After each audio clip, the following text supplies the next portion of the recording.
నమస్తే, నేను కిషోర్ కుమార్.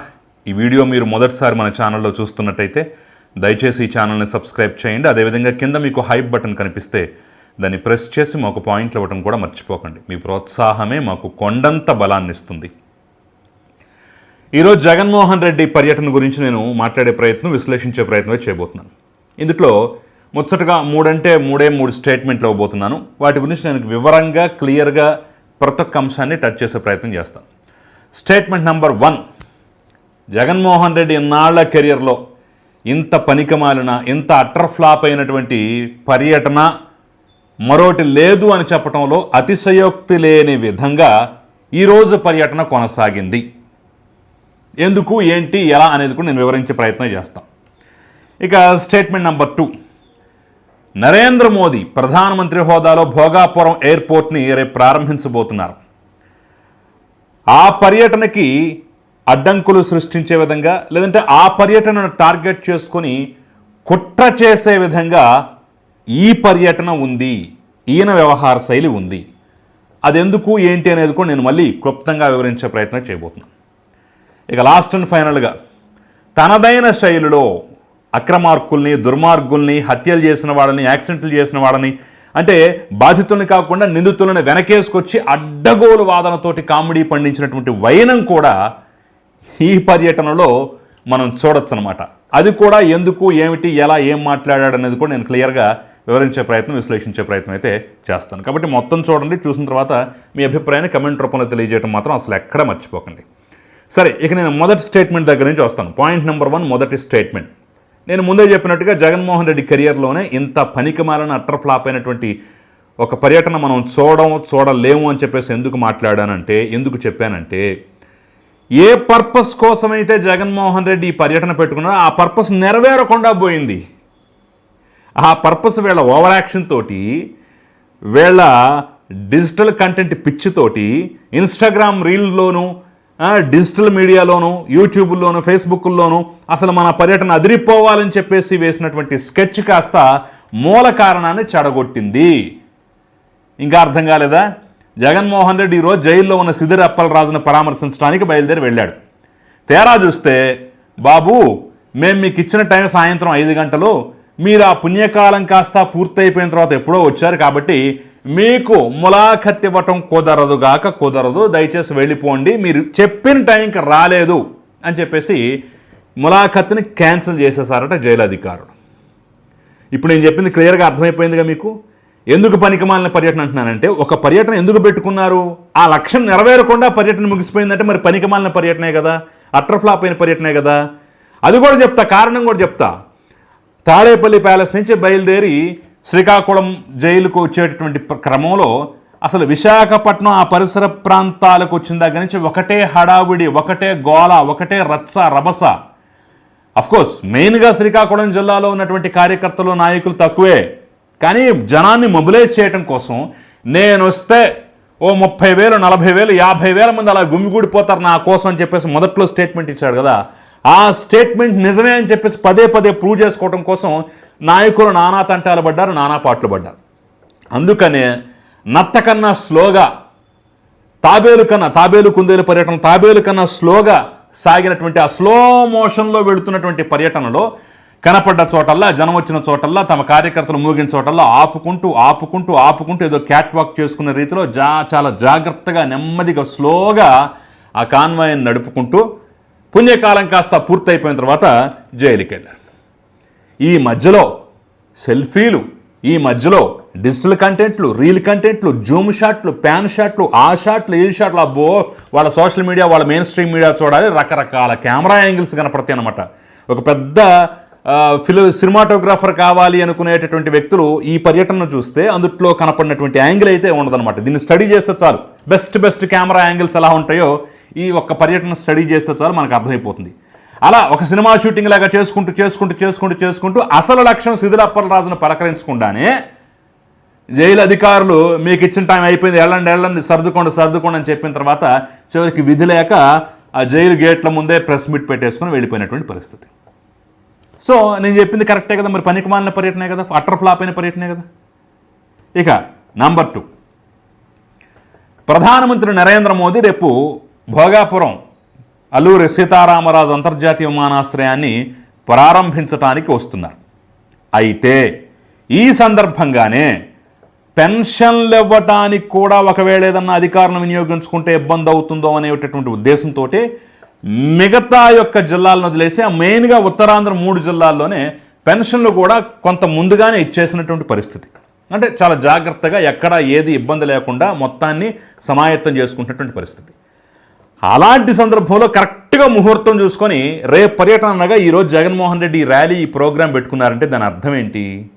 డిస్టర్బ్ చేయాలనే కదా. దాని అర్థం ఏంటి? మోడీ పర్యటన అయితే ఏమైంది, మోడీ కార్యక్రమం అయితే ఉంది, మనం ఏదో రకంగా ఇక్కడ రచ్చ చేయాలి, రభస చేయాలనేటటువంటి ఒక తలంపే కదా. పైగా ఒక మహిళా పోలీస్ అధికారి అక్కడ క్రౌడ్ని కంట్రోల్ చేస్తుంటే వాళ్ళ మీద కార్యకర్తలు దూసుకెళ్తారు. కావాలంటే చూడండి ఆ విజువల్స్ మీరు.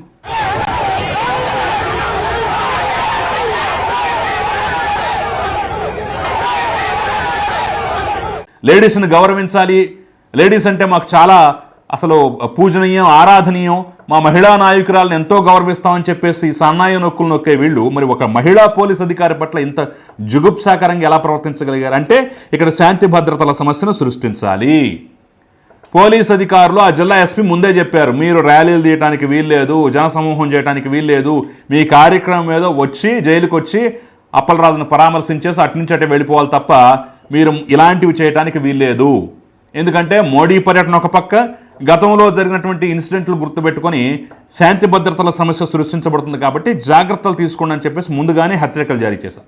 అబ్బే ఆ హెచ్చరికలు మాకేమైద్ది అని చెప్పేసి బేఖాతరు చేసేస్తూ ఇష్టం వచ్చినట్టుగా వాళ్ళ చిన్న చిన్న సమూహాలను ఏర్పాటు చేసి కావాలని తొక్కిసలాటలు క్రియేట్ చేయండి. జగన్మోహన్ రెడ్డి కోసం, జగన్మోహన్ రెడ్డి సెల్ఫీల కోసం, జగన్మోహన్ రెడ్డిని చూసేందుకోసం, అసలు ఇంకేముంది జనం చచ్చిపోతున్నారనేటటువంటి ఒక బిల్డప్ క్రియేట్ చేయడం కోసం చేసినటువంటి రత్సా రభస అయితే మామూలుగా లేదు. పోలీసు అధికారుల మీదకి వెళ్తారు, అక్కడ ఉన్నటువంటి మిగతా వాళ్ళ మీదకి వెళ్తారు, మామూలుగా లేదు. అసలు ఇష్టం వచ్చినట్టుగా ప్రవర్తించినటువంటి విధానం చూస్తుంటే ఒక పక్క నా ప్రాబల్యాన్ని చూడండి మోడీ అని చెప్పేసి మోడీకే సవాల్ విసురుతున్నట్టుగా, ఇంకో పక్క ఏదో రకంగా దీన్ని అభాసుపాలు చేసి అంటే తన పర్యటనను హైలైట్ చేసుకొని ఈ యొక్క కార్యక్రమాన్ని అభాసుపాలు చేయాలనే ప్రయత్నం. ఏదైనా జరగరాని సంఘటన జరిగిందంటే ఈ ప్రారంభోత్సవం కూడా మీడియాలో ఎక్కడా కనిపించదు, ఇదే హైలైట్ అవుతూ ఉంటుంది కదా. ఆ ఉద్దేశంతో ఏమన్నా క్రియేట్ చేశారా ఈ రకమైనటువంటి మొబిలైజేషన్, ఈ రకమైనటువంటి కార్యక్రమాలు, ఈ రకమైనటువంటి వ్యవహారం? దీని వెనక కుట్రలు ఏమైనా ఉన్నాయనేటువంటి అనుమానాలు అయితే బలంగా వినిపిస్తున్నాయి. ఇక మూడో పాయింట్, జగన్మోహన్ రెడ్డి ప్రెస్ మీట్లో మాట్లాడిన మాటలు పండించినటువంటి కామెడీ. దీని గురించి ఖచ్చితంగా మనం మాట్లాడుకోవాలి. జగన్మోహన్ రెడ్డి ఏమంటాడంటే, పాపం సిద్ధిరప్పలరాజు కొడుకు 18 ఏళ్ల వయసు చిన్నపిల్లాడు, అతని జీవితాన్ని నాశనం చేయాలని చూస్తున్నారు, విషపెత్తనాల నాటాలను చూస్తున్నారు, యాక్సిడెంట్లు జరుగుతూ ఉంటాయి, అంత మాత్రం మీద హత్యానేరం పెట్టేస్తారా? అప్పలరాజు మీద కక్ష సాధింపు చర్యలు. అప్పలరాజు డాక్టరు, 10th క్లాస్లో స్టేట్ ఫస్ట్ ర్యాంక్ వస్తే అప్పట్లో చంద్రబాబు నాయుడు కూడా అభినందించాడు. అలాంటి అప్పలరాజు మీద ఈరోజు రాజకీయ ప్రత్యర్థి అని చెప్పేసి కక్ష సాధించే ప్రయత్నం చేస్తున్నారు. 45 ఏళ్ల వయసు గొర్రెల కాపరి, ఇంకేముంది, అతని వయసు కూడా అయిపోయింది, జీవితం చివరి దశలో ఉన్నాడు. అతను గుద్దేస్తే అప్పలరాజు కొడుకు అలా వెళ్ళిపోలేదు కదా, సిపిఆర్ చేశాడంట, 108కి ఫోన్ చేశాడంట, 108లో ఎక్కించాడంట. ఇంత చేసినా కానీ కేసులు పెడతారా, హత్యానేరం మోపుతారని చెప్పేసి అబ్బబ్బబ్బబ్బబ్బా, అత్యంత అద్భుతమైనటువంటి రాజమౌళికి సైతం సాధ్యం కానటువంటి ఒక గొప్ప స్క్రిప్ట్ని అక్కడ ప్లే చేసే ప్రయత్నం చేశారు. కానీ నిజాలు ఎంత కటువుగా ఉంటాయో తెలుసా మీకు?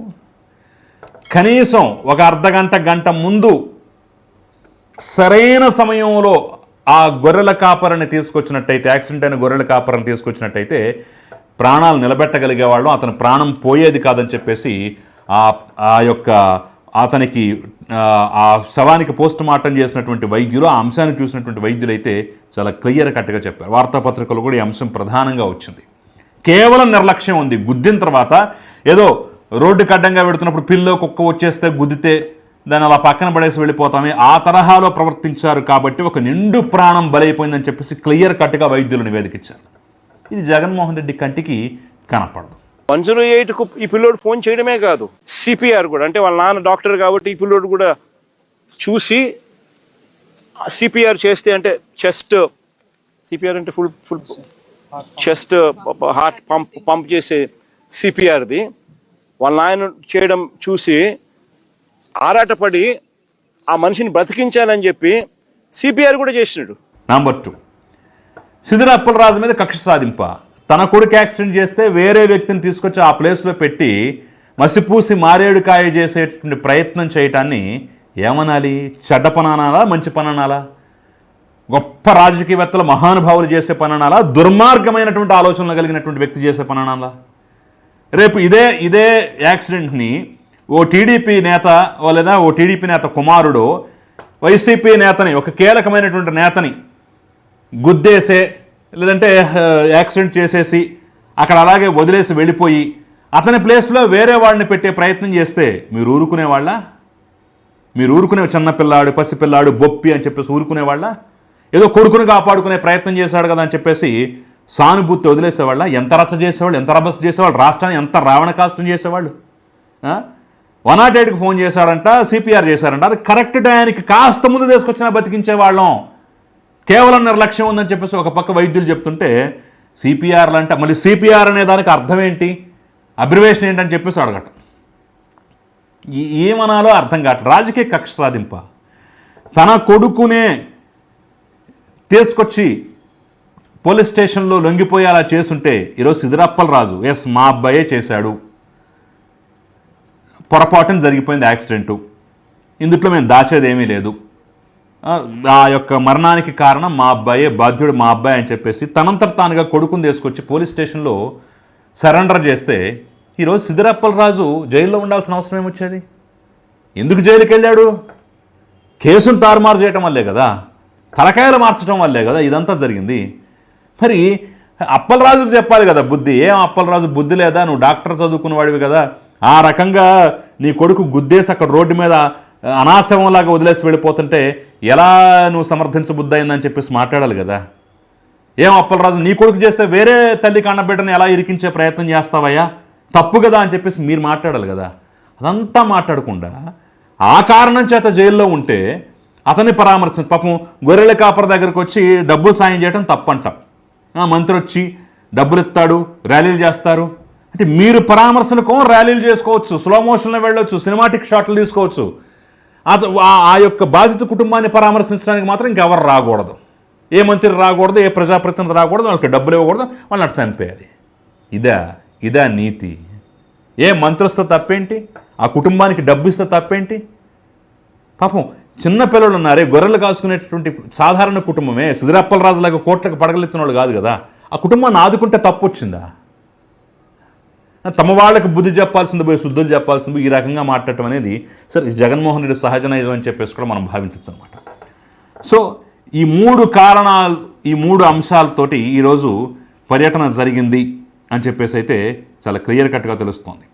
సో ఒక పక్క అనుకున్న స్థాయిలో మైలేజ్ వచ్చిందో లేదో తెలియదు కానీ అభాసు పాలవటం, ఇది సమయానికి వెళ్లకుండా ఏ పర్పస్ కోసమైతే ఆయన ఈ పర్యటన చేపట్టాడో ఆ పర్పస్ నెరవేరకుండానే బయటికి రావటం అనేది, వెనుదిరగటం అనేది అయితే అభాసు పాలు చేసిందని, అట్ ద సేమ్ టైం ప్రధాని పర్యటన ముందు ఈ ప్రయత్నం అనేది కొంత అనుమానాలు రేకెత్తించిందని, దాంతోపాటుగా ఆయన చెప్పినటువంటి మాటలు, ఇచ్చినటువంటి స్టేట్మెంట్లు ఆయన మరొక్కసారి అభాసు పాలు చేశాను, నవ్వులు పాలు చేశాను అయితే చెప్పక తప్పదు.